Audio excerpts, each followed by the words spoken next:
So this video is to go along with my Riggies Beanie pattern. This is what your pieces of knitting will look like once you're ready to start joining them. So you will have worked 4 segments. You'll have 2 right pieces and 2 left pieces. And the contrast yarn that you can see threaded here onto the right side is just to help keep track of which sides need to be facing where when we're joining the pieces together. So the first thing that we'll do is move one of these halves of the hat away, and what we'll be doing is picking up stitches along our 2 cast on edges, and then they will be on 2 separate needles, and then we'll use a 3rd needle to do a 3 needle bind off. So the stitches around the outside, which are left live, we're just going to ignore those right now.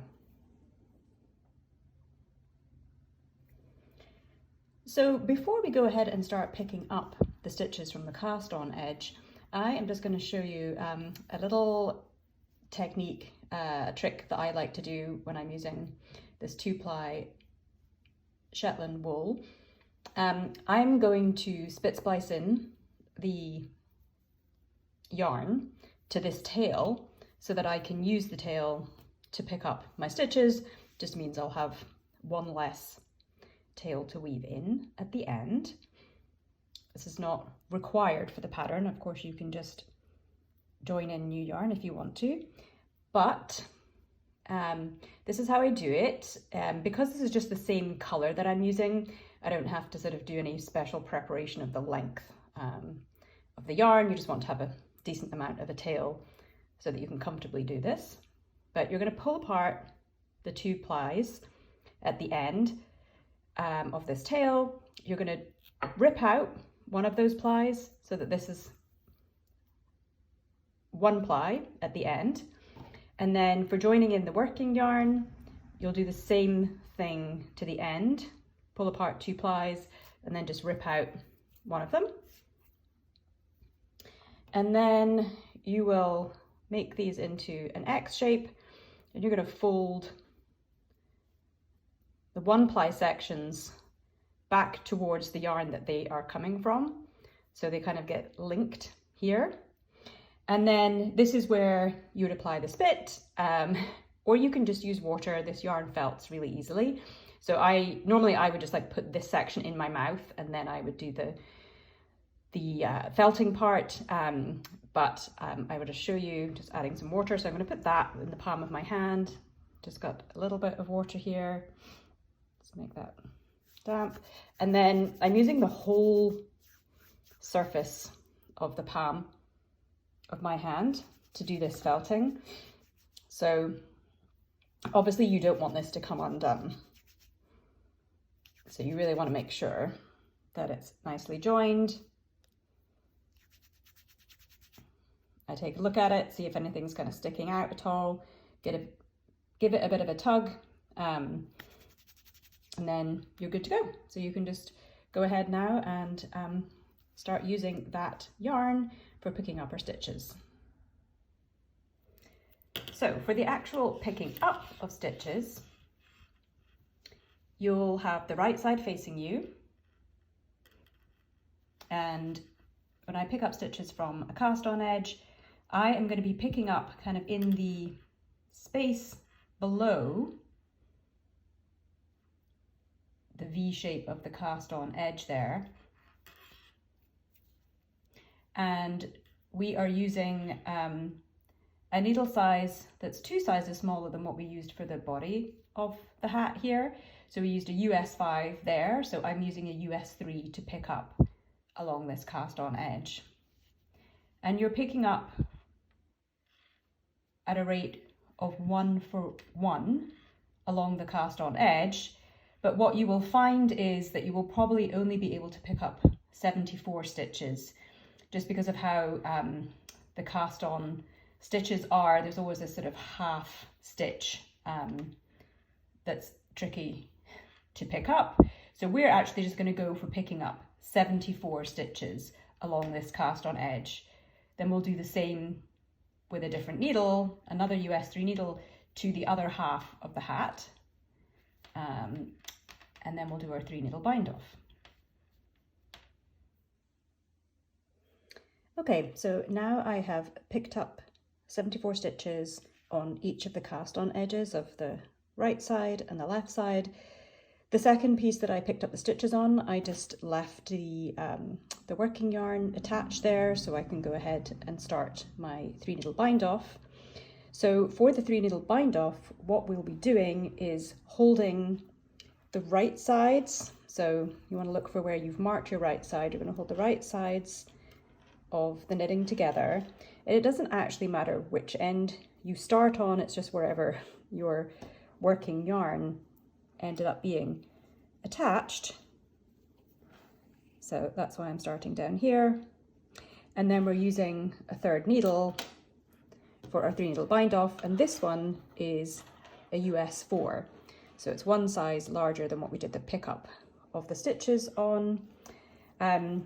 If you wanted to do something slightly different, a little bit of an embellishment, you could say you could do this part, the 3 needle bind off, in a different color yarn, and that would give you a kind of vertical stripe of sorts, depending on how big of a contrast the color was, down the center of your hat. So that's something you could try if you wanted to.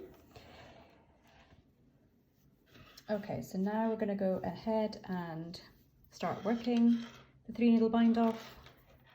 I have the live stitches on the 2 US 3 needles here, and I have the right sides of the work facing, and I'm starting down here where my working yarn is already attached, and then I'm going to use a 3rd needle, which is a US 4, to work the 3 needle bind off.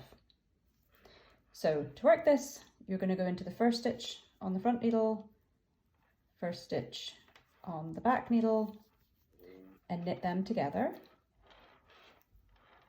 And take them off the needle. Do that again, 1st stitch on the front needle, 1st stitch on the back needle. Knit them together, take them off. Now we begin the bind off because we have 2 stitches here on the US 4. So you will just, as with a regular bind off, lift the stitch to the right over the stitch on the left, and then do another join. So you're back to 2 stitches on the right hand needle and lift this stitch over to bind off. So keep doing that across all of your stitches. And when you get to the end and you just have 1 stitch left, you'll do the same for regular bind off. Just pull out that loop and break the yarn and pull it through the loop.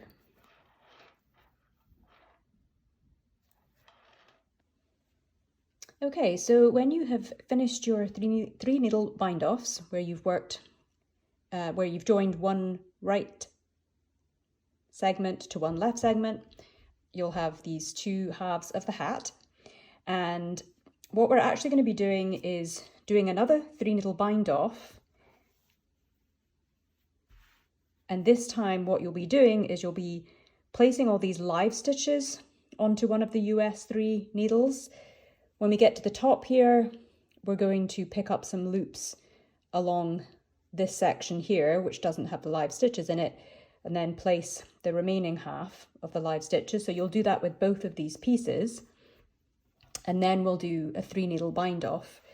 So I am doing this so that the seam that you can see here is deliberately exposed as you're wearing the hat, and there'll also be a seam that goes over this join as well, although it will look a little different from this one here. If you didn't want to have this seam showing the same way, then you could of course hold the pieces of the hat together in the opposite way, and instead you would have this showing as the hat is worn.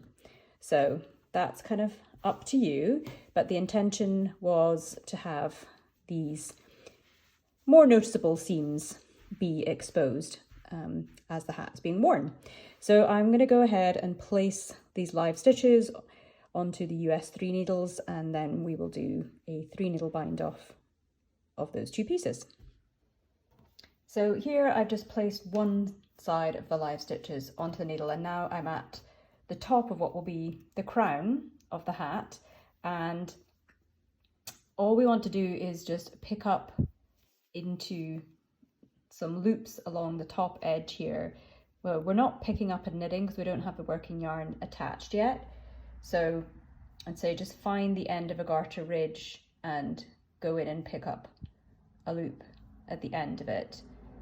It's just so we don't have this whole area developing at the top of the hat here. So again, I would just pick up something spaced out here. You just want to make sure that however many stitches you add here is the same on the second half of the hat, because you need to have the same number of stitches for your 3 needle bind off.